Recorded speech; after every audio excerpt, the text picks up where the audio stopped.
நம்ம எல்லாரும் ஒரு சில பிஸ்னஸ் பண்ணிட்டு இருப்போம், அல்லது நம்ம ஃபாதர் மதரோட சொத்தை விற்று ஏதோ ஒரு வியாபாரம் செஞ்சு பொழைச்சிக்கலாம் அப்படின்னு சொல்லி பண்ணுவோம். அல்லது ரெண்டு மூணு நல்ல ஒரு நண்பரோட சேர்ந்து ஒரு வியாபாரம் செய்யலாம், கூட்டாக சேர்ந்து ஒரு கம்பெனி நடத்தலாம், அதை பண்ணலாம்னு நினைப்போம். ஆனால் அதில் எந்த விதமான முன்னேற்றங்கள் இல்லாமல் தொட்டது தொடங்காமல் தோப்பு வைத்தால் காய்க்காமல் அப்படியே இருந்தது அப்படின்னா ஏதோ அதில் கொஞ்சம் ப்ராப்ளம் இருக்கு அப்படின்னு நம்ம நினைக்க தோணுது.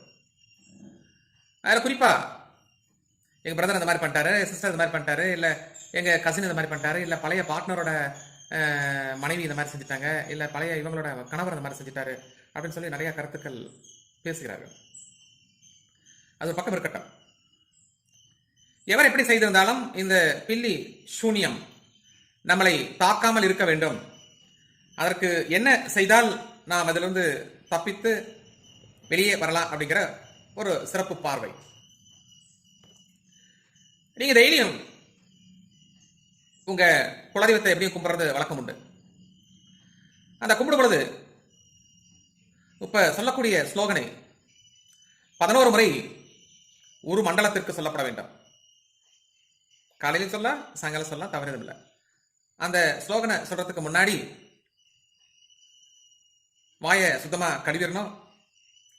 நாக்குல ஒரு 3 சொட்டு தேன் ஊத்திட்டு அதுக்கப்புறமேட்டு இந்த ஸ்லோகனை சொல்லணும். எப்படின்னா, கட்டற்று கட்டின அந்நாவற்று சொல்லற்று செயலற்று துருவற்று புல்லற்று போக ஸ்வாகா. ரொம்ப சிம்பிள் தான்.